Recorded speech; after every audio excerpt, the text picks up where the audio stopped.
Hi, and welcome to Tim and Joel Call It in the Ring. And Joel, my beard hasn't quite regained its former glory since that brutal beatdown last week. I have, however, exorcised the Fiend from my soul, transferred it into Randy Orton's body. Hopefully they get along. Not my problem. Definitely not your problem. But what could be your problem is us. That's right. If you don't like this video, if you don't click that subscribe button, if you don't tap that bell for notifications, you might have problems with us. Yeah. No, but you're fine. No, it's fine. It's hard. Yeah. Okay. TimandJoelPod.com. That's where we're at every single week right now. Hey, hi. How you doing? Hey. We're over at PW Unlimited this weekend as well because we're going to talk about AEW Revolution. I am excited for the show. A big night of AEW. Tim, my God, there's a new big signee coming to AEW. And let's talk about it because I'll tell you who it's not going to be. It's not going to be Pat McAfee. Oh. Okay. Yeah, I'm sorry. Was that on there? I didn't know that was an option. So no, not exactly. But what happened was Cody had a conference call. And when Cody does a media call, Cody tends to talk. And when Cody talks, sometimes Cody goes a little overboard. Cody decided to say something along the lines of Pat McAfee had been calling AEW every day looking for a job, to which McAfee was like, no, I'm not. So who are you going to trust here, Tim? Are you going to trust the EVP of the new startup wrestling organization who's making waves? Or are you going to trust the multi-millionaire field goal kicking Super Bowl winning guy who showed up in NXT and continues to work with the largest brand for wrestling in the world? I mean, I don't like having to trust either of them, but I believe Pat McAfee. I think that's a pretty safe bet. But meanwhile, we have a lot of front runners for speculation as to whom this big new signee could be, because Big Show came out on the ramp, talked to Tony Schiavone. Tony Schiavone was like, well, welcome to the team, Paul White. And Paul White was like, you're not the only one getting big scoops around here. I can't do his voice very well. Yeah, he's like, I don't know.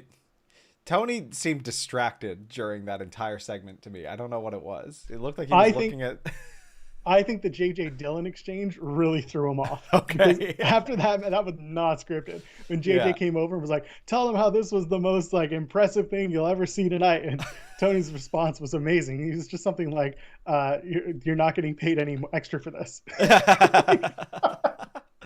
Yeah. I'm sitting there, just wonderful. But meanwhile, so Big Show, or sorry, he's no longer Big Show. Paul White. No more BS. No more BS. You're right. I'm sorry. Another t-shirt I will never, ever wear in public. It was not a great shirt. Anyway, so he comes out, he says, oh, you're not the only one getting scoops around here. I was like, okay, fine, sure, okay. And then he says, seasoned journalist Paul White is on the case. That's right. Seasoned, top-of-the-line journalist, elevated, dark wrestling fanatic Paul White is going to tell us on Sunday who the new signee is for AEW. And they called it a Hall of Fame-worthy signee. And yes, Paul did call it Evolution instead of Revolution, which made me laugh. What? Everyone gets one. So everyone starts their basis speculation. Who could it be? Hall of Fame worthy. Oh my God, who is it? Who could it be? Who has it been? Who's in the Hall of Fame? Who's not in the Hall of Fame? Exactly. Is it the WWE Hall of Fame? Is it the TNA Hall of Fame? Is it the Japanese Wrestling Hall of Fame, which doesn't exist? Is it the Rock and Roll Hall of Fame? Because maybe it could be, because Tony Khan was on the AEW Unrestricted podcast. And he never said it was a wrestler. He tiptoed around a lot. Said there's going to be a huge star. They're going to sign a multi-year deal at the pay-per-view. Tim, we have front runners on our speculatory list. Okay. Are any of them Bruce Springsteen? Because he's pretty busy right now. I don't know. You were saying rock stars. Maybe it's Bruce Springsteen. If Bruce came into AEW and started doing themes for them, huge get. Amazing. Hey, Mikey's great, but didn't do a great job with Big Show. I'll give him that much. Turns out that's actually the Dark theme. That just shows how many of us are watching Dark on a regular basis. Oh yeah. Okay. Cool. Yeah. I don't like Dark. I don't like Dark. Big. I don't care. Too long. Anyway. Okay. Next thing. So let's start. So front runners for speculation. They were on the thumbnail for today's show. First one was Mark Henry. Mark Henry is a good friend of Paul White's. Paul seems to be the one bringing this person in by the looks of it, by the sounds of it. I always it felt to me like Mark Henry was happy with WWE. I thought he was still working with them, so that'd be a surprise. As far as I understand. Yeah. It seems like, well, he's doing Busted Open Radio, so he's definitely busy. He's definitely keeping up with WWE. I think he is an ambassador as well. The next person who was an ambassador, was a producer, is Kurt Angle. He is a huge name that people have been talking about because of his new podcast with Conrad Thompson, who also showed up on Dynamite this week. Yeah, the shrug of the shoulders tells the story. Here's the thing about Kurt Angle. Kurt Angle has been indebted to the McMahons and said it himself because they brought him back after they got rid of him and he went to TNA and had a whole saga there. Yeah. There's no reason to bring in Kurt Angle. I'm sorry, Kurt Angle's not the guy for me. And also, would you really get that jazzed for Kurt Angle? Not right now. In fact, every time I see him in a video, I get a little bit sad because he's usually trying to sell some bullshit supplement. Him and RVD both just love pushing bullshit supplements. RVD is just CBD shit, but like... Speaking of RVD, RVD made the front runner of the list. And my feeling is RVD is not coming in because A, he's working on a WWE doc, and B, he's not coming in without Katie Price. I was about to say, and Katie Price is not really the right... Is it Katie Price? I don't. Katie His Forbes. girlfriend. Forbes. Katie Price is someone else. Katie Price is honestly a very similar person, but like I think British. Like very similar. Oh dear. Anyway, not the right vibe for AEW. Yes, I agree. The next one was Christian. Now this brought a lot of attention. A lot of people were talking about Christian last night because when asked, Dave Meltzer said, I don't think he's under WWE contract. Turns out he is under WWE contract. Raj Giri from Wrestling Inc. did reach out to WWE and did confirm that yes, in fact, Christian has a contract. Yeah. So there goes that. Very recent. I think he's still kind of WWE through and through. Now let's get to the other two. The first one is Brock Lesnar. No. For the... Okay, no. Never mind. Let me hear you. Go ahead. Okay, so I keep confusing because there's an empty spot for that ladder match, right? So for some reason I've conflated the two because they keep introducing wrestlers in weird multi-party ladder matches. So like I keep thinking that Paul White's announcement is going to be the sixth person in the ladder match, which is not necessarily the case, and it might not be at all, right? Because he kind of said it was separate. It's being treated as separate. Correct. So I was like, Brock Lesnar's not coming in here to wrestle for the TNT championship. If Brock Lesnar's coming in, it's going to be, he will be in the title picture immediately. And I don't think there's room for that. Would AEW make that mistake? Maybe. Right. So let's clarify. There is a special new signee in the ladder match, the face of the Revolution ladder match. Tony Khan has said that there is, and that person is separate. Okay. From whoever is coming in under this Paul White big scoop. So Brock doesn't make sense. Brock doesn't build brands. Brock is the heavy front runner of a brand. He is the head of a brand. He doesn't create them. Yeah, I would also be very surprised if they could lock him into a multi-year deal. Not really in the cards at all. Especially being a pay-per-view 4 times a year company like AEW has been. I don't see it either. Yeah. It would be a massive get, and it would definitely turn a lot of people's heads around, but I don't see it. The final one, the most intriguing one, the one that has people talking as they would, as normal, is CM Punk.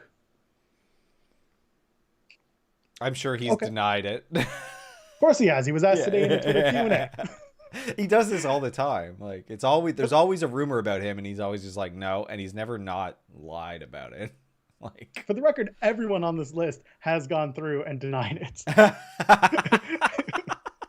Of course. And I'll add Batista to that list because earlier I was asked about that. And yes, Batista also was asked, and Batista also denied it. But didn't he put out a big rant about people retiring, and he's like, I'm retired. I am not going to wrestle another match ever. Like, that's exactly it. And that's the whole thing. I don't expect a wrestler to come in. Yeah, I'm getting that vibe too. Now, another option, as I just kind of blew my load talking about a wrestler not coming in, is a woman. Someone who, Victoria. AEW, Victoria. Yeah, Victoria. Could totally see that happening. Because this most Lita? recent Could be Trish could be Stratus? Carlito. Where's Yep. Carlito at? What's that like? They had their little moment in the sun again. Carlito looks great. Over in the chat, we've got David Arquette. Yes, absolutely. I'm Sure, down with yeah. that. Yep. Why not? Let's Do it up. Put him in the ladder match. Have him have him unmask, and he is Serpentico. We've done it. Yeah. It all comes full circle. Or I also see Joey Styles. The unfortunate reality is Joey probably wouldn't be big enough for anybody to be like, oh, this makes sense. Yeah, who's Joey Styles? He was the ECW commentator. He then commentated for Raw for a while. Isn't he really He's the guy old? who was...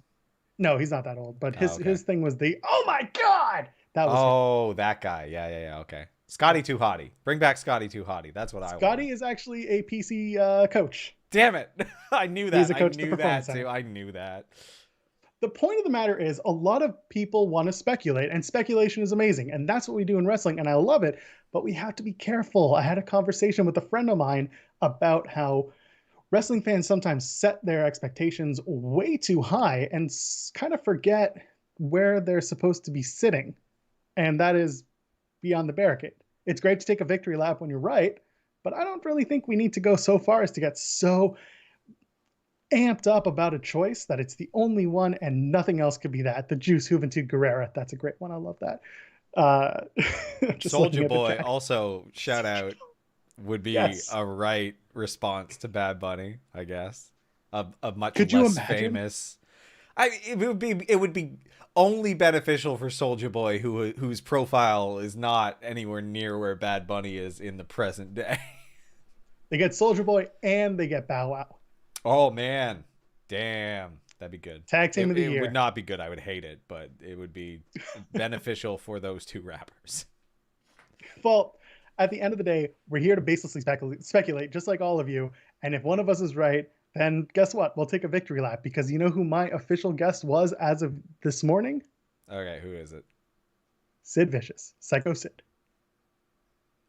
How old is he? Old enough, baby. We don't need any more of those in AEW. We just don't. Just saying, Sid's not in the Hall of Fame.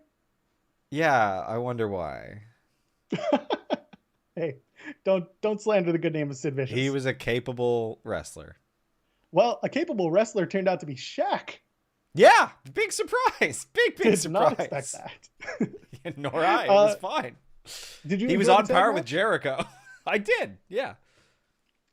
Listen, we talked about it ad nauseum that it's going to be all about Jade and Red Velvet, and then it ended up being Cody and Shaq having great moments themselves. Yeah. To the point where, you know, they did the table spot. They did the Shaq has Kazammed himself out of the ambulance. No one knows where he is. I'm scared. Yeah, that was something. I didn't. I was like, okay. One of my favorite parts of that match, other than a member of the Gun Club trying to hit Shaq with a chair, because that's disqualification. They love it. They just love being part of the Nightmare family, not My getting God. airtime. My actual favorite part was while standing on the apron, the referee, Rice Rensburg, had to go over to Shaq and tell him to move back to the corner because he was blocking the hard camera. Yeah. It was great. And Shaq like no sold it. He went back to the corner and then just started drifting towards the center again. Wonderful. He's better view.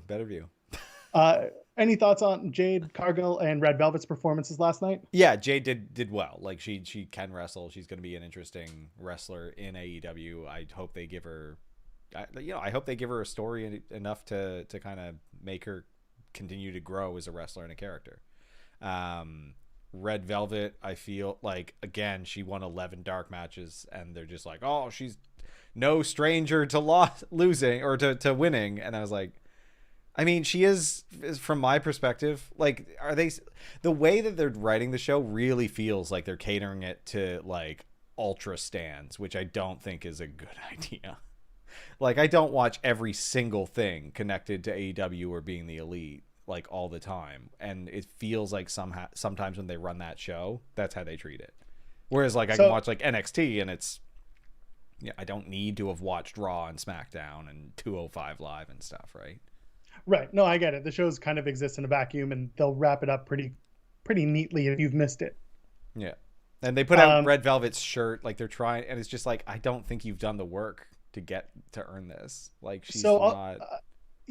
Listen, I'll give them two things about Red Velvet. One was that, and again, this kind of proves your point. During that Cody media call, someone flat out asked if Red Velvet was going to be signed, what kind of deal she's on, blah, blah, blah. And Cody said, I'm not totally sure. We obviously like her and want her around.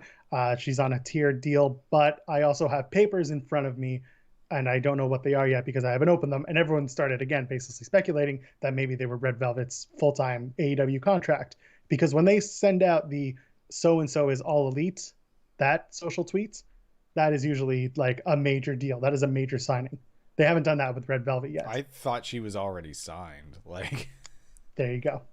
And also one thing that they did right on commentary last night was discuss the fact that Red Velvet had won 11 of her last 12 matches. And I sat there and I was like, and none of them have been on TV, on your major TV show. Maybe one of them has.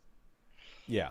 I give them points for trying because, again, not everyone's watching Dark, but it's still a show that exists in their ecosystem, and it's on YouTube. It's accessible. It's long, God knows, but at least they tried to make it so that Red Velvet didn't look like a complete no-name. Yeah, I just feel like because they're leaning on the stats for a lot of stuff, they're using it for that. Like they're leaning on Dark to bolster people up to satisfy story requirements on Dynamite, and it's weirding me out as a week-to-week watcher, but not like. Like I'm like a regular fan, but not like a diehard guy. So I'm like what you would think would be their regular market. Yeah. But friend in the chat saying that Tony Khan's going to be on the Busted Open radio show tomorrow with Mark Henry. And, maybe that's a coincidence. Maybe it's more. TK is also doing the rounds talking about Revolution. So it would make sense that Busted Open is getting ready going into the weekend with his predictions. And then, of course, if Mark Henry does join AEW, can he still come out to his 3-6 Mafia theme? I want a new theme song from 3-6 for Mark Henry.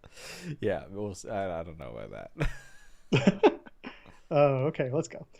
Yeah, exactly. You know why we're not watching Dark is because we're watching Impact every single Tuesday night, 8 p.m. over on twitch.tv/Fightful Gaming, where I'm hosting along with Steven Jensen, Jeremy Lambert every other week, special guests every other week that Jeremy's not there.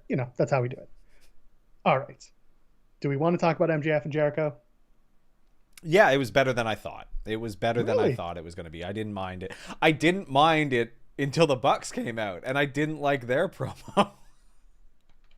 It was so like overdone, and I was just like, oh, guys, I get that you've straddled the line between face and heel for the last long while.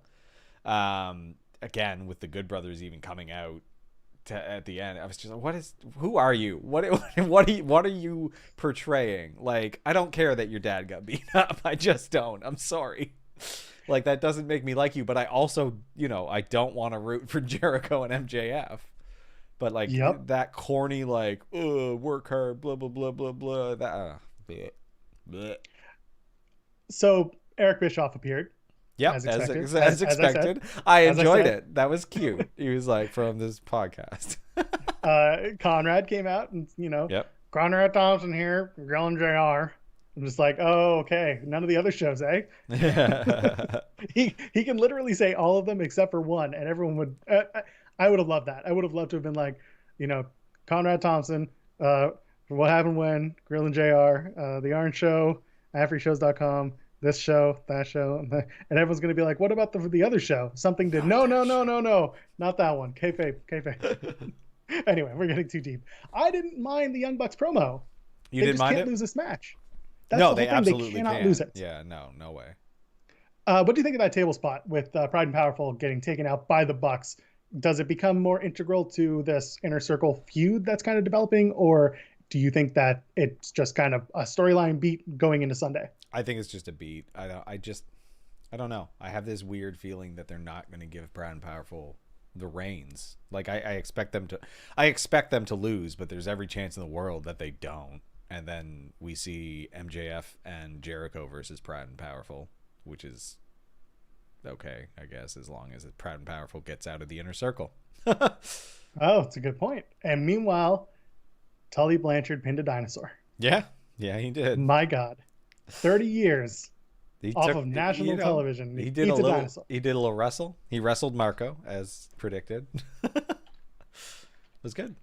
Yeah, exactly. It was a good match. Had a lot of hijinks. Yep. And I enjoyed it. You know what? Someone made a joke earlier about like Tully not putting over the younger talent, and then someone was like, "Oh, Luchasaurus is 65 million years old." Yeah, exactly. Yeah. Oh, Arn Anderson comes out afterwards, waves the floor. What do you think? Do we have a fourth horse? Oh, sorry. Let's actually go back a little bit because we saw the hooded character in the mask come out and interrupt the match, and then lead to Tully getting that victory. Turns out to be Shawn Spears. Yeah. Sure. Blonde Hawk. Why not? Okay. It makes perfect sense, as the commentary pointed out. It's like, oh, yeah. No, okay, yeah. Yeah. The other guy Tully's had around sometimes. Yeah. Someone had been like, what if it's Tessa? And I'm just like, but what if it's not? It's not. So Arn comes out and he flashes the 4. And now I'm thinking, man, is Cody the fourth horseman? You don't like it? No. Tell me. No, Tell me. I don't like it. I just don't like Cody. Also, why do people keep speculating Tessa? If I were any of these companies, I would never hire her. Like, I don't understand why people keep suggesting she did a very shitty thing. Like, yes, she did a very shitty thing, and she's continuously, not she, but Tony Schiavone is continuously asked on the AEW post shows about whether or not they'll sign Tessa, and he just deadpan says no each and every time. Yeah, why would any company?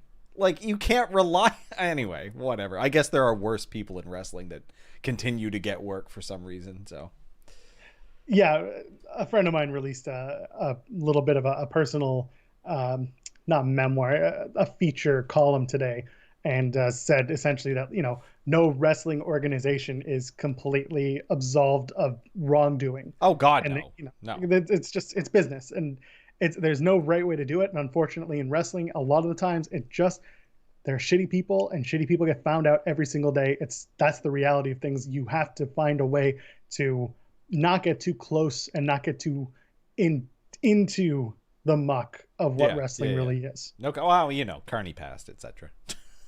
Yeah, well, we talked about that a lot. The women's tournament final. Let's go over to that. Great match. It's exactly what we discussed on the weekly draw series that we do over at PW Unlimited every Sunday. My God, Ryo Mizunami, going to be Hikaru Shida, one-on-one, Revolution. But let's talk about the match with Nyla Rose. What did you think? Is there something that you love from the match? Are you looking forward to the match on Sunday? Tell me. Yeah, I think Nyla did really, really well in this. Like, she entertained me. She showed a bit more like fluidity, I found, than I'm accustomed to with most of her matches. She had a good play with Ryo. The start of it was kind of corny for me, like Ryo specifically, like her shtick. Again, it's a style I'm not a huge fan of, like a lot of the New Japan stuff. Or they aren't New Japan wrestlers, are they? They're like Stardom, or they're TJPW. They're Tokyo Joshi Pro. Okay, not a huge fan of it sometimes, but like overall the match after the first initial bit where Ryo spent a solid 2 minutes not looking at her opponent, like after that was very, very good. I love the leg drop from the top rope to the apron. My God, brutal. And the woozy fall over after. I liked it. I liked all of that. Like, yep. And yeah, the opening was a little weird with the chops and the no selling and just kind of the way that it had to develop. It had to build, and I kind of got it. It was two larger women who were like going to maul each other and beat the crap out of each other. And that was the match that I expected, and we got that. It just had to get there. Yeah, totally. Yeah, it was just the weird standing dancing when Nyla was in the corner that lasted just a touch too long for my taste. That's fair. Yeah. A little note on Shida and Mizunami. So the match is going to be on Sunday. I'm looking forward to it. Yeah. This isn't the first time they've gone one-on-one. I went and I looked up. They've had 4 singles matches, and I posted this on Twitter earlier today. They had 3 time limit draws, and Shida won their very first match together in 2015. Damn. All the matches have been like 15, 20-minute matches. It's pretty nuts.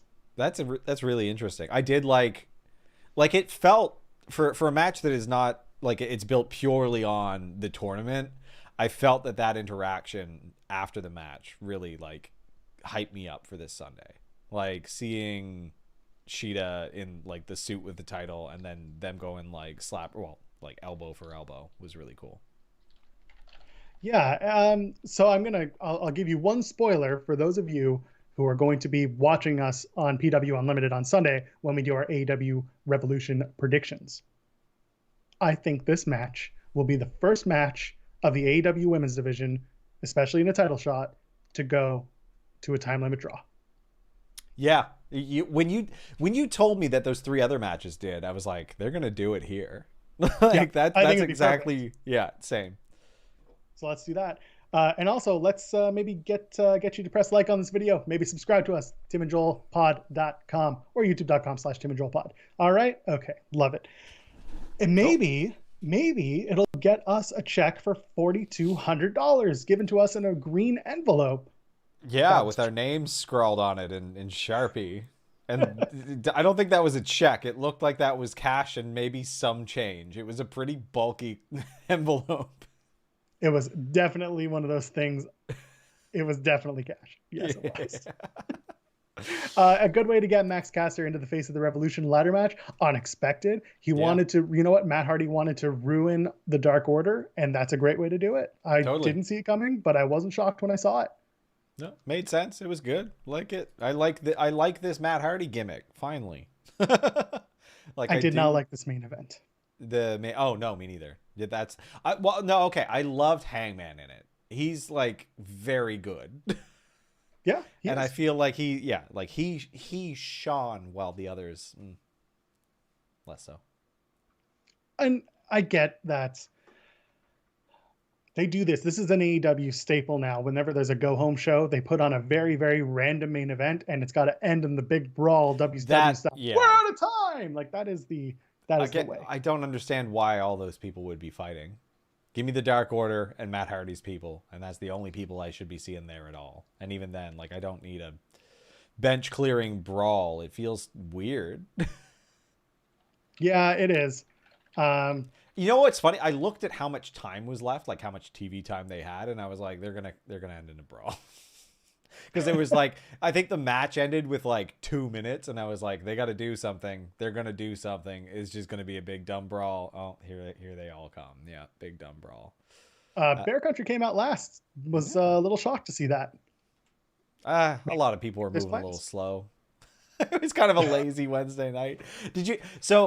I say that because like the Darby Sting segment, when Darby comes out and starts whooping ass, like Team Taz gets out of the ring and they just kind of like, it's a very casual walk away. There wasn't an actual sense. They like kind of like, gingerly walked up the ramp and then put it back on to pose for the cameras. But like I could see them, they're like, oh, okay, that spot's done. Let's move to the next block. All right, let's move on ourselves, shall we? Yeah, let's move on. A new WWE champion. Hell yeah. Like I said, it took a lot longer than I expected, but it got there. Holy hell, they dragged that out. Hey man, it took them 3 hours, but you got it. You got what you wanted, and the ratings reflected that. And I enjoyed it. I really enjoyed the build. It's the right call. It was a fun show. It was a very entertaining storyline thread. No, they can't get away with doing that all the time. No. But once in a while, if I'm going to see that happen on Raw, I'm going to be totally okay with that. Yeah. All about Lashley winning the WWE Championship. All about watching him really just have his way with Miz after an entire night getting more and more frustrated. Perfect. I really enjoy it. The only question I have now is, Lashley a good guy? I don't think so. I think he's still going to be the heel. He's going to come up against like a face opponent. It might be Drew. It might be somebody else. But I think they're going to keep Hurt Business on the whole as heels, which makes sense to me. Like Miz is the perfect guy to do this with, right? Like I don't think he cares. I don't think, like, again, he got something out of this. He's now a 2-time Grand Slam champion. So like he's a veteran. Lashley's a veteran too. He's just, like he's been at it forever, but he hasn't gotten the push. Miz has had his time in the sun, and he's got 1,000 other great things going on. He's fine being the comedic relief. Like he's a bad guy, but like a joke of a bad guy, like he's not someone that he's the perfect guy to do this. So the heel can fight him, and he's more like a fly, like an annoying flea like flitting around. God, so many He Fs. he is, as they say in the pro wrestling business, a chicken shit heel. Yeah, exactly. So And it like, was good. and the heels fight those guys all the time. Like that makes perfect sense to me. It was the good way. It was the right way to transition from Drew to Lashley. The Three Amigos line from Drew, to Drew from Miz and Morrison, loved it. Yeah. Perfect. And now we're going to find out where Drew does fit into this, where Sheamus fits into this, if at all. Going back to the Lashley match with Miz, I was expecting a non-finish. I talked about it with you here, everywhere, whatever. But I'm glad they went through with it. You It were was right like a too. final ass kick. There was a count out. They had 2 matches. Yes, they did. We got there. Yeah. I expected it to be drawn out. I'm not against them getting it over and done with right away. I get it. Yeah, same. I mean, it just makes sense. Yeah. Like, so when I asked if Lashley's a face now, it really came down to just because there was just the cheering from the people in the crowd. There was a lot of celebration. It was a strange way to do it, but thinking about it from the chicken shit versus, Lashley, it makes sense. People don't like The Miz. Nobody likes The Miz. Therefore, anybody taking it off The Miz makes anybody cheer. yeah, I feel like Triple H had a couple of runs. Like when people beat Dolph Ziggler, like I'm pretty sure he's had like a few kind of tweener moments where he's like the chicken shit, and then there's like a stronger guy who's going over. You want to see the real competitor win. Yeah.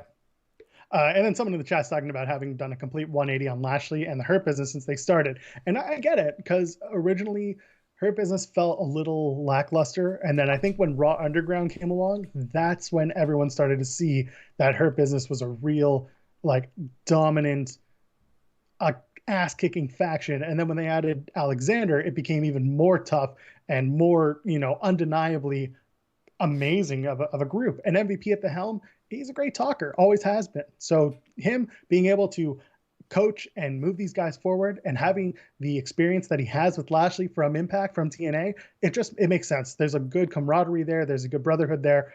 I like the way that they did it. Yeah, and we've been talking about them through their whole run. Like, because we started this podcast just before they started being a thing.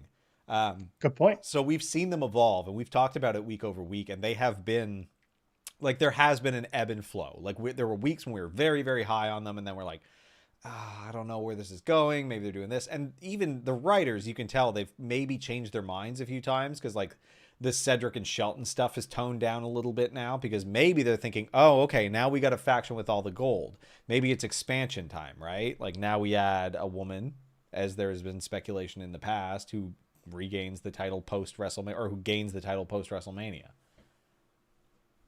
So who's that going to be? I don't know. There's 1,000 different options. Yeah. I'm not touching that. Okay, that's fair. Okay, let's talk about. I don't want to go too far into what's next for Lashley. I think a lot of that's going to come through after Fastlane. Yeah. I mean, you got Drew, you've got potentially Brock. I made a joke about doing a 4-way with Brock, Goldberg, and Braun and Lashley at Mania. We know that Braun is probably going to take on Shane McMahon. We'll talk about that in a second. Yeah, no kidding. They kind of telegraphed that this week. Holy hell. I wouldn't have minded seeing those 4 in the ring kind of beating the crap out of each other as 4 big men. Yeah. Just, big meaty men slapping meat, as Just it would be. Quad horse fight. Braun and Shane. Ugh. Shane McMahon is taking courses in mediation. He's getting his MBA. He's very... Yeah, speaking of which, he's learned nothing and he's bad at it. He's giving his NPR voice whenever he gives promos now. It was awful. That was so dumb. Like, okay, I work in business, and you've learned nothing. You don't know how to mediate. The first thing he did after saying that was insult Braun. And I was like, okay, you're bad at this. This is lame. And of course, Braun says, "This sucks. Everything sucks." Which, suck. again, great character, believable human being. Absolutely know a ton of men just like that. So no shade to Braun. He's doing the best that he can with what he's got. The tag match and Adam Pearce. One hell of a way to have a tag match, I think. Yeah, Shane McMahon's presence was annoying, and it played out exactly how I expected it to. With Adam Pearce pinning himself.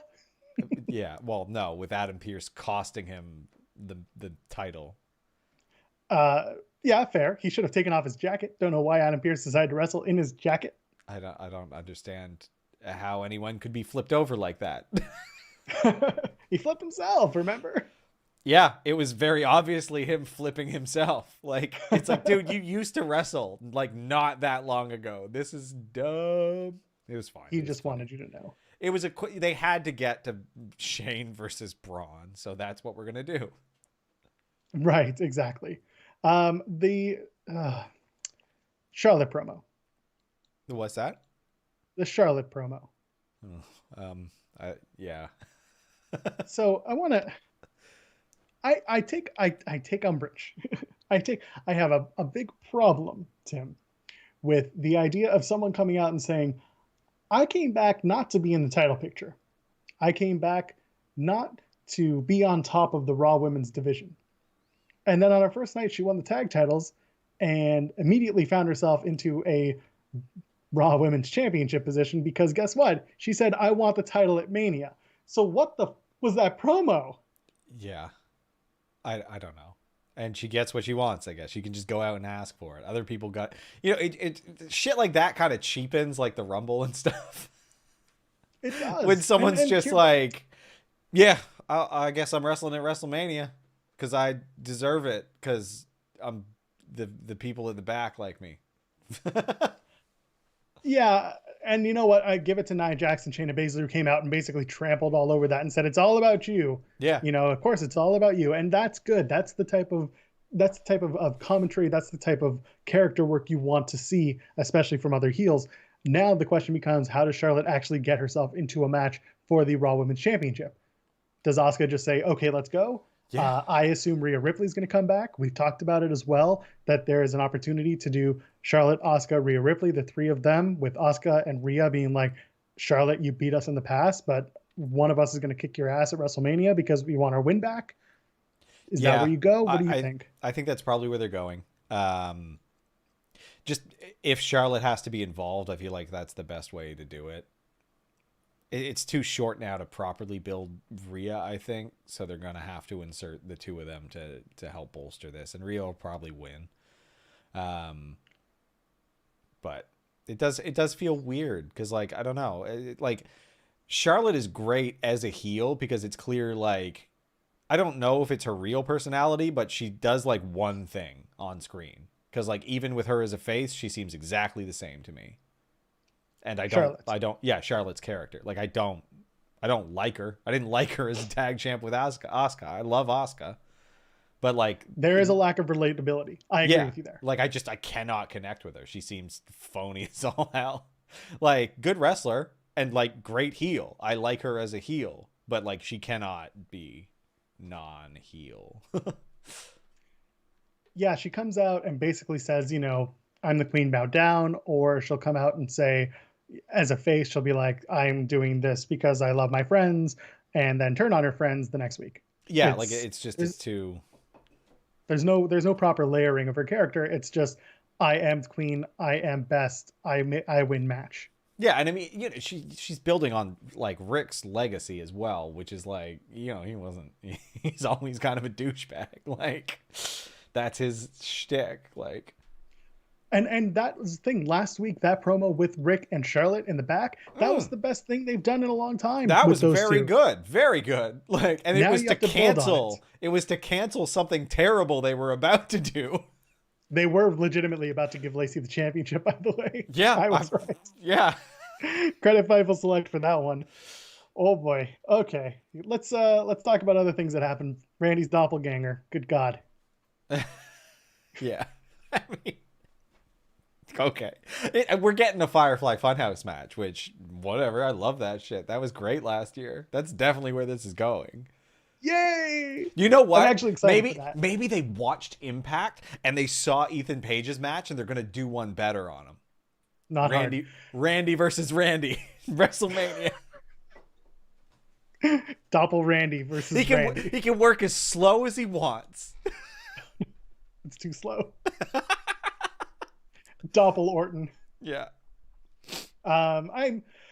I see a lot of people just saying like, "Oh, I hope they have a lot of callbacks to their past matches." Like their last, someone made a comment that No, was don't do like, the same "They're thing. gonna have the." Someone said something about like having the best cinematic match, and I was like, "No, you idiot! You remember the last time they did one? They had a cinematic match in 20. We talked about it on another show where Randy and Bray had a match, Yeah, the and there swamp. was the Yeah, refrigerator spot. No, not the swamp fight. a It was like a different. haunted house match. It was a Payback or some years ago." Oh my god. And it was just god awful. Like there was a spot where a fridge was like toppled over on top of Randy or on top of Bray. Go and find it. The match exists. It's Randy versus Bray. Randy shows up in a limo. I shit you not, a limo, wearing jeans and like a vest, like the vest type sweater hoodie he wears. Oh yeah. Yeah, it's very special match. All right. Very. Well, yeah. I don't know. We'll see where it goes. I want to see where Impact Sacrifice goes because they've announced a whole bunch of matches. Did you watch Impact this past week, Tim? Yeah. Yeah, I did. If you're not watching Impact, you can join us Fightful Twitch, twitch.tv/Fightful Gaming every single Tuesday night. 7:45 Eastern is when we start. Show starts at 8. Myself and Steven Jensen and Jeremy Lambert, we all run down and watch Impact all together. We have fun. It's good. Come and join us. Okay? Good. Awesome. Yeah, good episode. The main event, Jordynne Grace, Deonna Purrazzo, Kiera Hogan. Yeah. I did not realize that it was a triple threat until midway through the match, even though they had set up the whole thing. They did the whole segment. Yep, totally missed it. Very funny. I was talking. Yeah, it's okay. I'm going to get you to fill me in on another part of the show. So go ahead. That's fine. I need Deonna Purrazzo to stop pinning Jordynne Grace all the time. I understand why. She's so good. Let Jordynne Grace win. Oh, if Jordynne Grace signs a new contract, then you know. Oh, yeah. Okay. Yeah, that's true. Yeah. But they did finally announce ODB is going to take on Deonna Purrazzo for the Knockouts Women's Championship at Sacrifice. Big fan of that match. I really think, yes, it was a House of Horrors match. Thank you, Ron. Going back to the Orton and Bray thing. It was a House of Horrors match. Yes, ODB and Deonna Purrazzo. Great match announcement for the Knockouts Championship at Sacrifice. Again, Deonna took out ODB. ODB wants to take on Deonna Purrazzo, win the Knockouts Championship. Why not? Let's do it. It was good. Matt Stryker kind of beefed the ODB bit. Oh, dear. He missed the old part, and he was just like, dirty, and then D'Lo had to be like, shut your mouth. But it was like, oh, you missed the first... Okay, whatever. Anyway, go ahead. All right. I guess that's the show. Let's go. Ace Austin won the #1 contendership for the X Division title. By the way, he won the X Cup at Genesis and never got his title shot before. He did not. It is okay. So what I am getting now is like, oh yeah, this Sans Sammy Guevara stuff is weird. Like Black Taurus being in this, I was just like, no. I see what was intended here now, and this is weird. Tremendous wrestling, great match, especially that like pop-up backdrop Black Taurus did. That was great, but.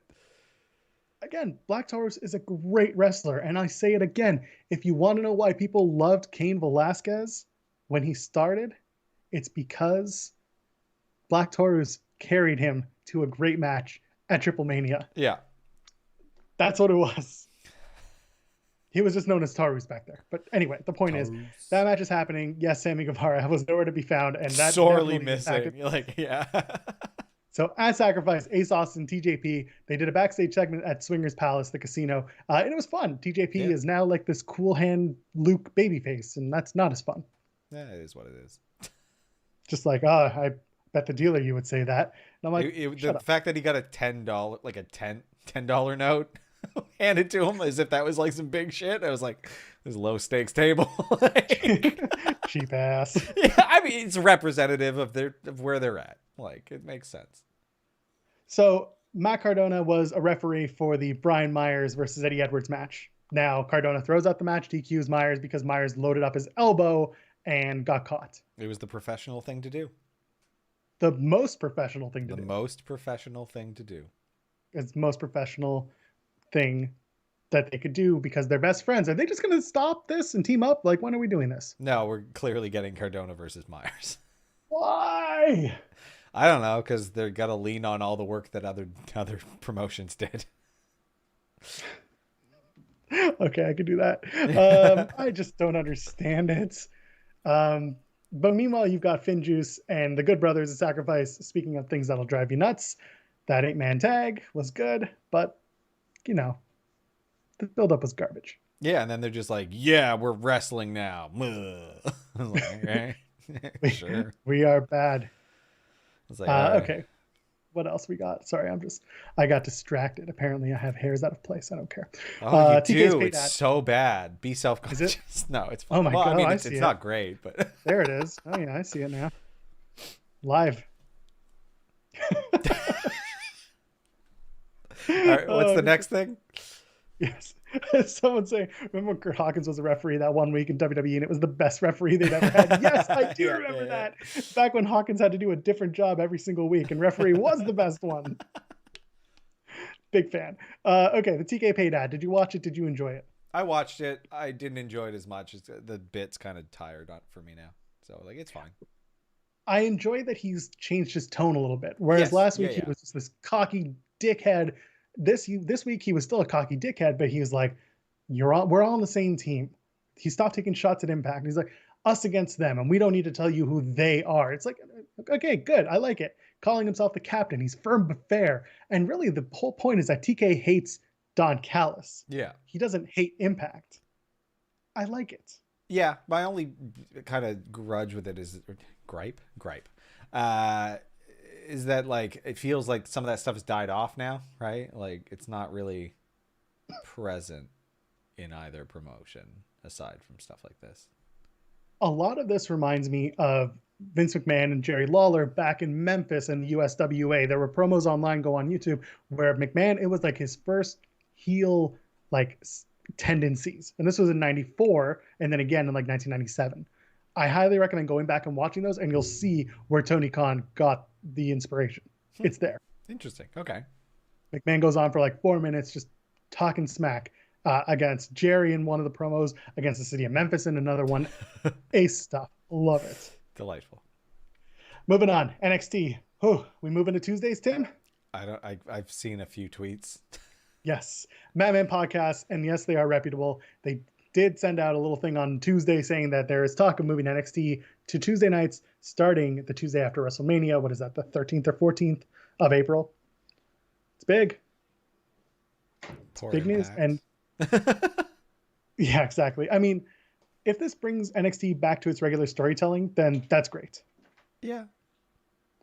Meanwhile, Impact, if it moves to Thursdays, we're screwed. It can't be every day of the week. It can. Well, I refuse to participate. I'm completely just moving my hair around now. That's fine. Comb it all forward. This way. Just comb it all forward, just out of the way. God, just can't win. Shouldn't have washed my hair. Yeah. Anyway, let's keep going. Yeah, let's go. Great. This is great. Great TV. Great audio content as well. Great audio content too. Glad I could be here for you guys. Okay, let's go. The women's tag team title controversy. Did you love it? You loved it. Adam Pearce being involved felt weird. Like, if they had brought their own ref, like Nia and Shayna, maybe. But Adam being involved was odd. And I had to, like, it wasn't, I was like, did Vic Joseph misspeak? Because then he said, like, oh, it's this referee from Raw. But I could have swore he said Adam Pearce, and he did, because again, next we see him and Regal having it out. But it's like, this isn't, is Adam Pearce on NXT a different character than Adam Pearce on every other program? Like, Adam Pearce on NXT is different from Adam Pearce on Raw, who is different from Adam Pearce on SmackDown, if you haven't noticed. Yeah, Adam Pearce on SmackDown is very much the good guy who can do no wrong. Scrap Daddy will go and kick your ass because he is in charge.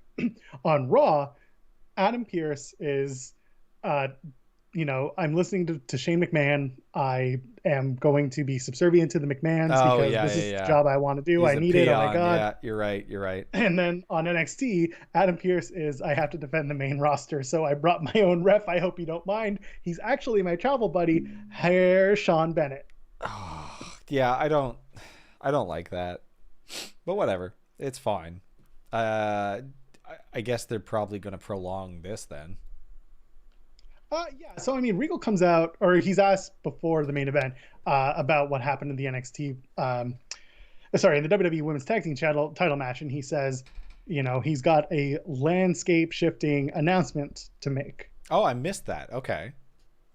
If it's NXT Women's Tag Titles, I'm a scream. I do not want it. I do not need it. I don't think anyone needs it because guess what? The NXT Women's Tag Division is like 6 teams deep, and you just saw all of them compete for the last 3 weeks. Yeah, and like the women's titles on Raw and Smack, like for Raw and Smack, the WWE ones don't get defended really all that often. Like, yeah. And so people in the chat had the exact same explanation or the exact same feelings that I did. Why would Adam Pearce want to keep the titles on Raw and SmackDown? He doesn't. He shouldn't, because guess what? The women's tag team titles are floating titles. Yeah. They can go to any brand anytime. It doesn't matter. And if you want to make the case of like, oh, NXT is a subpar brand, it's developmental, why would we want our wrestlers facing the Raw and SmackDown? They've already canned that. Because at one point they said that NXT is on the same level as Raw and SmackDown. They are the third brand. You cannot diminish that feeling now. It's also better than both the other programs. I don't give a crap. So whatever.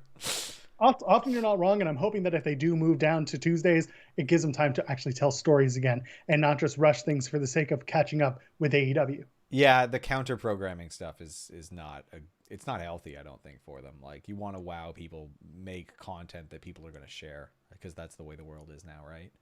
Yeah, and you know what? I don't need to see this go into WrestleMania. I had people saying that I don't want to see Kai Gonzalez win it at Mania. No, WrestleMania is not a time to introduce NXT wrestlers. It's not. It hasn't been, except for the Battle Royals. Yeah, are you going to have like? Think of how many WrestleMania moments you're going to make at that point then if you add this to the card too. Like, it'll feel overwrought. I have a feeling Regal's announcement's going to be something like I don't think it's going to be a tournament, because God knows they just did two of them. Wouldn't make I don't think it's going to be a battle royal. I think they're going to try and do a #1 contendership match or something, and then the winner faces Jax and Baszler at Fastlane. Get it out of the way. Yeah, makes sense. Boring. Yeah, and it seems like this all comes from Regal and Pearce having their little backstage meeting and figuring it out. At the end of the day, I still truly believe that the Mania women's tag team match is going to be Lana, Naomi versus Jax and Baszler, and it's all about Lana getting the pin on Nia Jax, who's been kept very strong this entire time, and being able to move Lana forward once they drop the tag titles. Yeah, that makes the most sense to me. You want to go longer term storytelling? Hurt Business, MVP, and Bobby Lashley said today, I'd love to add a woman to the Hurt Business, and everyone wants Naomi to join the Hurt Business. Guess what? In like 3 months, do that. If the Hurt Business is still running amok, have Naomi turn on Lana, and then you got a bigger sympathetic baby face to go after Naomi, and there you go. That's kind of a hard story to tell, though, when you've got gold. Like, you are a tag champion. Please tell me this isn't true. Someone in the chat's telling us that Jackson Baszler versus Sasha and Bianca just got announced for Fastlane. I don't think that's true. That's not true. I refuse. Oh, no, it's right here. Why? Hold on. I got it. Oh, no. There it is. We did this. Oh, God, no. Oh, they're going to do it again. Why? Okay. This makes no sense. That's I dumb. guess they're going to, like, Sasha and Bianca are going to fight more, or they're going to get, oh, my God. Well, thanks, Elliot, for the tip. I appreciate it. That's awful news. Okay, let's go back to the good stuff. Adam Cole, Finn Balor next week for the NXT Championship. Yeah, just threw that in there. Good. Why not? Roddy versus Balor was a good match. Great. Expected, blah, blah, blah. It was fine. Roddy sounds like a dork. I didn't really expect that. He is a dork. He's such a cute dork. I like him better than Finn. Like, Finn seems like kind of an asshole in this scenario. I don't know why. I'm just getting I don't care. He's good, like, man on his own, but like, feel for Roddy. It's good. Good story.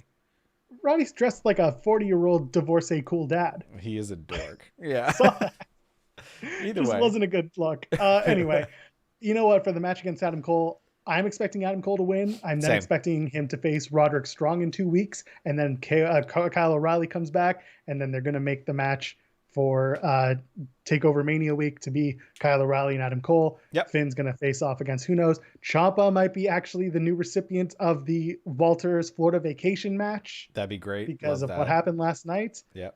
Okay, Imperium was trying to sink their teeth into the NXT America brand. Timothy Thatcher, some Killian Dane action in the background of last night's show with LA Knight. Okay, I'm into it. Killian Dane. Yeah, that was in the background. What? When With LA LA Knight Knight? was going to the ring, Alexander Wolf was talking to Killian Dane. Oh, didn't notice. Yeah. Huh. Because they have their background from Sanity. Okay, yeah. Big fan. I enjoyed it. There are little threads in NXT that are not being picked up on because too many people are watching both shows at once. And I'm one of these people. Yeah, same. But if you go back and you see like, oh, okay, little things are going on here and there that actually get paid off. Speaking of which, therapy. We all need therapy, but so do the Garganos. That was very good. A very, very well played payoff at the end with Johnny literally paying off the therapist. Yeah. It was great. It was all very good. I don't know. Johnny Gargano is so goddamn funny. You know, indie wrestling still thinks that Dexter Lumis is hot. She's not wrong. I keep saying this. She's very correct. He's very good looking. They would have very good looking children. Very, probably tall too. Damn. Very tall children. Great wrestlers, great physiques they would have. Very excited for their children. Congratulations to Indy and Dexter. I already planned your wedding. I can play in your band. I can officiate if it's Florida because I can just fake it. Yeah, I think that's an online course. Probably takes like 30 minutes there. Perfect. High comedy. Big fan of that whole Garganos in therapy. And a high comedy Cameron Grimes fan. Oh man. Yeah, the Ted DiBiase shtick is pretty great. Like Bronson Reed kicked his ass. Are you excited for LA Knight and Cameron Grimes to be best friends? I don't think that's where we're going. That's not where it's going at all. We're going to LA Knight versus Bronson Reed though, and holy hell, I love LA Knight already. Don't know if he's good in the ring. Yeah, I think he's great on the mic. I enjoy this. I like the character. I like the way they've built it. It's been like calm, but like he just seems like a jabroni, and I just want to watch him get his ass kicked. But honestly, just go back to old Impact and watch stuff with Eli Drake. Yeah. That's who he is. Is it good? Yeah, he's good. He's fine. I like him. That's just a fact of life. Where you can go and watch NWA Power, and he was there too, and he was doing fine there too. Hottest free agent. I'm feeling it. I'm into it. Yeah. Dummy. Yeah. Sorry. Io Shirai, Toni Storm next week as well for the NXT Women's Championship. Yeah. My God. What I love is, so for those who don't know, and we do our weekly draw on PW Unlimited, when there's a pay-per-view, we don't do the week of wrestling ahead. We just preview the pay-per-view because it's usually that night. This week, there's so much going on in wrestling that's been announced that we're getting screwed out of doing a regular weekly draw where we talk about the matches. Yeah, because there's no shortage coming up. Ridiculous. For once. Okay, 2 championship matches to go against AEW's Revolution Fallout. Do you have any expectations from Shirai and Storm other than it's going to be a great match? I think Storm might win. I think they might take the title off Io. That's what I think. Do you think they'll do both title changes in one night? I think maybe, actually, yeah. Wow, that would be a huge reset for them. Yeah, I think that's where they're going, right? Like that, it feels like they're not committing too heavily to a lot of storylines. Like they're rebuilding a lot of people. They're rebuilding, oh my God, what's his name? Leon Ruff feud right now. Swerve. Oh, Isaiah. Yeah. Swerve Scott. Yeah. So they're kind of going back to his like character, which like, same character, but they're like showing us more of it again. Speaking of which, his music, I don't like it at all. But this is like, this slaps. I was like, no, it doesn't. It does if you're a Florida rapper, okay? Oh yeah, I guess that's true. Shout out Florida, no regard for human life. And Texas is going to join them soon. Okay, okay. Texas has always had no regard for human life. It's just been in the background because they've been doing okay. There have been guns too. Now, okay. And someone in the chat talking about Kyle O'Reilly screwing Adam Cole to set up the match with Balor and Balor facing Cross. My feeling is Kyle O'Reilly, the whole thing was 4 to 6 weeks. I'm trying to give them 4 weeks to bring Kyle O'Reilly back. Yeah. That's what I want to see. I don't want to see him rushed back just to tell the story. I want to see this drag out to Mania, and they've got plenty of time, as I'm not even wearing a watch. And yeah, someone else in the chat saying that Tony wins, Balor retains. I guess we're going to find out real soon. But I think Io Shirai is going to retain. I do. So? I really do. Toni Storm, I can't remember. It was the Mae Young Classic. They faced each other, and Tony lost to Io, I think. I forget which side it was. Someone in the chat's going to tell me. Either way, 2-night takeover potentially We had PW Insider saying that there's going to be a big Wednesday show, and then the next night, on April the 8th, there will be a network takeover. Oh First of all, that's going to impact our show. Yep. We'll talk about that down the line. But, I mean, what do you think? Two-night takeover, two-night Mania. It's going to be a busy 10 days, I guess, in April. I got so much day job work to do. We're going to need a lot of tip jar tips for me to be able to cover it. Streamlabs.com/Tim and Joel Pod. You can leave us some tip jar love. Go ahead. Tell him. Tony won. There you go. Tony won that match. See, I told you she'd win in this one too. You're wrong. So you're 50-50 at Neo Shirai retains. Yeah, like I just don't... I feel like they're not as over on Carrion as they were originally. And I think he might be taking a step back to retool a bit. Because his character's a little bit weird. Like, I think he'd make a good, like, Steve Austin type. But, like, his entrance is so cool, but it doesn't suit what happens in the ring. So that's fair. I get it. Yeah. Yeah. So, SmackDown. Oh, okay. There we go. You want to talk about SmackDown real quick? Oh, crap. I forgot there was SmackDown. We're overtime. All right. What's up in SmackDown? Cage match. About the two-night takeover. They kind of did it last year, but it was kind of like a 2-week takeover because of the pandemic kind of messed everything up. So instead of filming a live takeover and showing it on the network, they had a bunch of matches filmed and they kind of interspersed it with WWE or with NXT TV. So it's kind of like that, but totally different because they're doing it 2 nights and potentially one night's live and the other one's on the network. The whole Michigas. All right, tomorrow, cage match. Daniel Bryan, Jey Uso. Yeah. Winner. It's not even the winner. If Daniel Bryan wins, he gets Roman Reigns for the Universal Championship at Fastlane.